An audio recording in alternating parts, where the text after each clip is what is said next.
Every parent's worst nightmare ensued for the Melvin family on July 5th, 1971, when 8-year-old Douglas disappeared without a trace from the family summer retreat.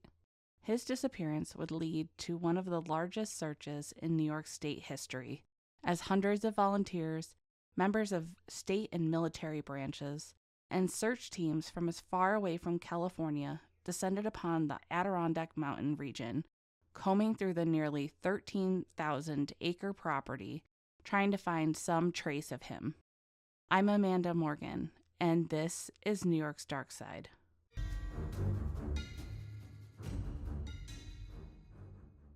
In the 1890s, a wealthy banker and businessman named Robert Prine and his wife Anna purchased nearly 1,300 acres in Newcomb, New York, in the Adirondacks to build a Great Camp.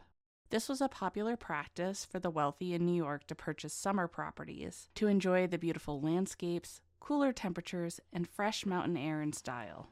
The estate that the Prines bought was named Santanoni, and their Great Camp was different from many of the others because his wife Anna was an avid outdoor enthusiast, and Robert himself had a great interest in modern architecture. So not only was their camp a family retreat, there was also a large working farm on the property. The main lodge on the estate has influences of Japanese architecture, which was very rare for the area because Robert had spent many of his younger years in Japan with his father. His father was Abraham Lincoln's minister to Japan. The family had a lot of connections to prominent figures, and Robert himself had been deeply involved in politics and was a close friend to Theodore Roosevelt, who was a regular visitor to the estate, and had even come for a hunting trip after President McKinley was shot in 1901 at the Pan American Expo, though Roosevelt did have to cut his trip short and leave to take over the presidency when McKinley's condition worsened. The estate is huge. Like I said, it's 13,000 acres, with the main lodge being about 4.7 miles from the gatehouse where you gain entrance to it. The gatehouse consisted of 8 staff bedrooms, a home for the caretaker, along with barns, wagon sheds, and other buildings, just right there when you first come in. A mile into the property from the gatehouse is the farm, which includes several barns, 4 farmhouses and workers' cottages, a creamery, a workshop, chicken houses, kennels, a smokehouse, and other buildings. When the Prines lived there, the farm raised cattle, poultry, sheep, pigs, and goats. The main lodge truly consisted of 6 separate buildings, and all of them are connected with a common roof and porch system. It's just massive. The Prines started using the estate in 1893, and their family would enjoy the property until 1953, when they sold the estate to the prominent Syracuse Melvin family. This extended Melvin family would spend their summers in the estate, enjoying nature in the Adirondacks and just having a great time. Douglas Legg, affectionately called Doug or Dougie, was the son of William Legg, a supervisor of science education in Liverpool School District, and May Melvin Legg, who studied education at the State University of New York in Cortland, where she earned her master's degree. They lived in Baldwinsville, New York. May was the daughter of Myron Melvin, who had purchased the Santanoni estate with his brother Crandall. Myron and Crandall had started the Melvin & Melvin law firm in Syracuse that still exists today. The Melvin family had earned a fortune in banking and real estate. July of 1971, the Melvin family gathered at Camp Santanoni for one last family vacation as they were preparing to sell the estate. Dougie was an avid outdoorsman, an avid hiker. He was a month away from his 9th birthday. Standing 4'10" that summer with blonde hair and blue eyes, he was in his element that summer with many adventures ahead of him. Saturday, July 10th started out like another beautiful summer day. Dougie and his Uncle Myron had plans to go for a hike, and they started out on their adventure, but Dougie's Uncle Myron noted that there was a large amount of poison ivy that had grown onto the trails. They hadn't made it too far from the main lodge, which was still visible about a half-mile away. So Dougie's uncle sent him back to the lodge by himself to change from shorts into pants. Dougie had been to the estate many times before, having grown up spending his summers here, so he was well familiar with the area. Myron Melvin would later say that they did argue a bit about Dougie needing to change, and Dougie did appear to be upset about being sent back to the lodge, but he did do as he was told, and on his way back, he would pass his older brother and one of his cousins. This was about 50 to 60 yards from the main lodge at around 3:30 p.m. Dougie, unfortunately, failed to return to his Uncle Myron, and at first the family thought that he had just decided not to go on the hike after all because he was upset and then had become distracted with another activity. But as it got later in the day and the temperatures started to drop, the family became worried as there was no sign of Dougie. The temperatures in the Adirondacks can drop low in the summer, dipping into the 30s Fahrenheit. Dougie had last been seen in a white polo shirt with blue horizontal stripes, blue shorts, and black high-top sneakers, so he was not at all dressed for a night out in the woods. The family reported Douglas missing that evening to state police, and by that night, the largest search for a missing person in New York State would begin.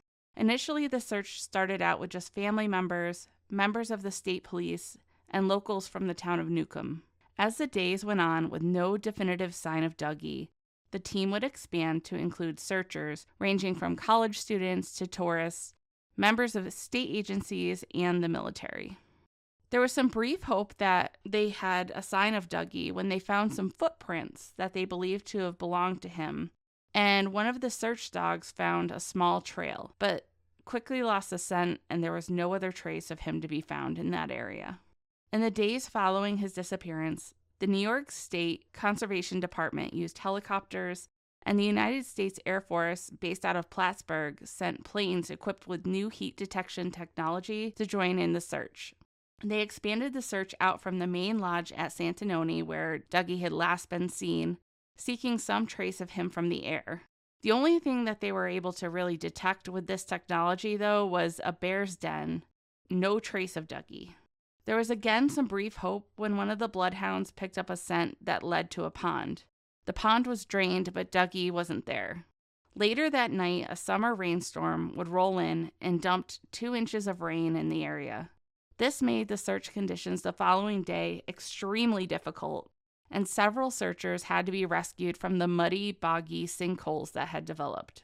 On July 17th, 32 members of the Sierra Madre Mountain Search and Rescue Group out of California arrived to join in the search for Dougie. The Melvin family had commissioned them to join the search, paying for their travel expenses to fly them in. One source said that the search for the volunteer members from the Sierra Madre team was difficult due to the different environment of the Adirondack Mountains compared to the Sierra Madres, with its swamps, bogs, and dense foliage. The Sierra Madre Mountain Rescue Team is still around today and requires volunteer members to go through a 1-year probationary training period before becoming full-fledged members, because it is, I'm sure, incredibly intense to be trying to search for people in the mountain ranges, carrying heavy packs, and just, I can't imagine. Hiking's hard, and I can't imagine trying to, locate somebody. By July 22nd, 12 days after Dougie had disappeared, the U.S. Marines and the U.S. Army had also sent up reserve troops to help search the area. By this point, it was believed that around 100 square miles had been searched. A mobile dispatch post had been established with conservation officers trying to help keep the search as organized as possible by giving the search group spools of twine to try to string between trees and help keep track of areas that they had already searched. So it was not easy. One search volunteer, Bill Allen, was interviewed as he prepared to go on his 5th day of searching for Dougie. He would state in his interview, quote, "I just wish they wouldn't keep telling us, now remember, you're searching for a body. It drains everyone's enthusiasm." Bill was a caretaker for a camp at Lake Placid and had been hunting in the area for over 20 years. He would go on to say that he felt that Dougie was still in the area and that they had just missed him. One interesting note I found in my research was that in the same article, the journalist made the observation about the volunteers in that there was a stark contrast between the younger volunteers that had flocked up from Syracuse University to help with their, quote, long hair, bell-bottoms, and occasional beards, compared to the, quote, crew cuts and red jackets of the local men, many whom carried knives on their belts. The article went on to say that everyone, despite their differences, got along and were accepting of each other as they worked towards the common cause of trying to find Dougie. The volunteer force that joined the search was estimated to have been about 1,000 people strong, according to the media, and it was one of the largest in New York State history. The large-scale search would be called off on August 2, 1971, with state police planning to keep what was described in a source as a skeleton force of rangers and troopers involved in the search efforts from that point on. One man, Bart Bartholomew of Fulton, New York, had been closely following the search proceedings and would be inspired to help start a search and rescue group. In August of 1971, the Oswego County Pioneer Search and Rescue Team was formed and is still active today. Another man, Jim Farfaglia, wrote a book on the history of the team called Pioneers, the story of Oswego County's Search and Rescue Team. Jim would comment that, quote, there were no organized search teams when Douglas went missing. It was really disorganized and frustrating. The tragedy of Douglas's loss somehow gave birth to this really great thing that came out of it, and we're better for that. The Pioneer Search and Rescue Team from Oswego County is a nonprofit volunteer organization that has helped find hundreds of people who have gone missing for various circumstances and medical conditions, such as Alzheimer's, mental health disorders, or autism. They have a contract with Project Lifesaver International, which is a search and rescue organization focused on those at-risk medical conditions that can lead to individuals wandering off and putting their lives in danger. Over the years, there were few leads that were quickly ruled out, but in 1993, there were some leads that were potentially more promising and spurred new hope for answers. The first came from a woman who came forward claiming that Dougie had been abducted and murdered by a relative of hers who had disposed of his body in a Lewis County lake. This sparked a search of the lake bed, but investigators would later discover that the woman suffered from false memory syndrome and was being treated for that psychiatric disorder. The renewed news coverage from this lead, however, sparked another potential lead in the case. A man from Montana came forward stating that he had been hunting on the Santanoni Preserve in 1973 and had come across human remains that he believed consisted of a child's skull and partial skeleton. He delayed coming forward with this information for a few reasons. One being that he was in the military, and while he was on leave at the time, he wasn't where he was supposed to be. He also wasn't aware that Douglas Legg was missing. Investigators launched a detailed search of the area the man had described, but they found no trace of the remains that the man reported seeing. In 2012, a tourist who was free diving in the area in front of the Santanoni building known as the Artist Cabin would find bones in Newcomb Lake. The remains they found were in shallow water about 3 feet from the shoreline. And actually, New York State Police, forest rangers, and a New Jersey search and rescue canine unit had also come across some small bones close to this area about a month prior. These bones were sent for forensic testing and determined to be animal bones. In May of 2020, another potential lead came in from the area where Dougie was last seen. Members of the New York State Police Underwater Recover Team found a suspected skull fragment while conducting a routine dive training exercise in front of Santanoni. This was also sent for forensic testing and believed to be non-human. And unfortunately, this is where the case stands today. The truth of what happened to 8-year-old Douglas Legg that summer in 1971 remains a mystery likely hidden within the vast Santanoni Preserve. The Melvin family was already in the process of selling the estate, which would be bought by New York State. Douglas's Uncle Myron was the last person to definitively see him alive and was subjected to a polygraph as part of the investigation and ruled out as having any involvement, according to the current investigator on the case. Camp Santanoni is the only great camp that is open to the public and offers skiing, hiking, fishing, and tours of the beautiful buildings. Be sure to check out the webpage for this episode, which is linked in the show notes for more information about the camp. I've also posted some pictures of the Prines and links to some YouTube videos from the New York State Department of Environmental Conservation, as well as some more information about the search and rescue teams that we discussed in this episode if you are interested in finding out more about them or donating to their efforts. On that note, I do want to announce that I am going to be taking a couple-week break from posting new episodes. Life has just been getting a little crazy at work, and the last thing I want to do is compromise integrity with this show, trying to push out episodes that I don't feel I've given enough time and effort in researching just to put something out.